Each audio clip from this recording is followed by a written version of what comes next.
की बात है, एक जंगल में एक शेर रहता था। वह बुढ़ा हो गया था। अब उसके शरीर में इतनी ताकत नहीं बची थी कि वह जानवरों का पीछा करे और उनका शिकार कर सके।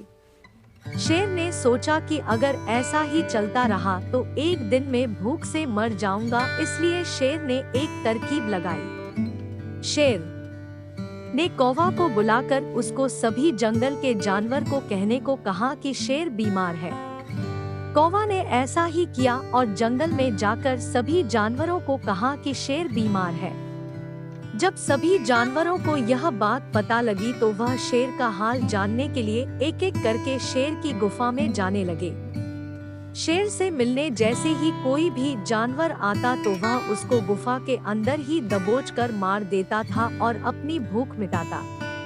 शेर का हाल जानने के लिए रोज कोई ना कोई जंगल का जानवर गुफा में आने लगा, जिससे शेर का भी खाने का इंतजाम हो जाता था। इसी तरह शेर के दिन बड़े अच्छे गुजरने लगे। एक दिन एक लोमड़ी शेर से मिलने के लिए उसकी गुफा में पहुंची। लोमड़ी चतुर थी। वह गुफा के अंदर नहीं गई और बाहर से ही शेर को आवाज लगाने लगी।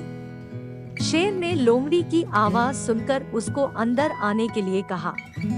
लोमड़ी ने शेर को बाहर आने को कहा। शेर ने कहा कि मैं बहुत बीमार हूँ, मैं चल नहीं सकता। अब लगता है मैं कुछ दिनों का ही मेहमान हूँ। तुम मुझसे मिलने के लिए गुफा के अंदर आ सकती हो।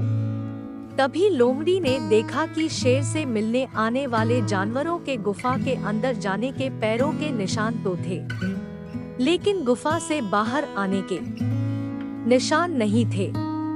लोमड़ी ने यह बात शेर को कही और कहा कि इसलिए मैं गुफा के अंदर नहीं आऊंगी। यह कहकर वह वहां से चली गई।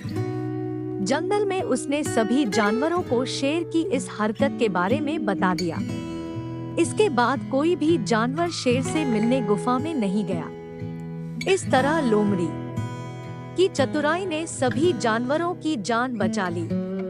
तो दोस्तों, इस कहानी से हमें यह सीख मिलती है कि हमें विपरीत परिस्थितियों में भी धैर्य पूर्वक काम करना चाहिए।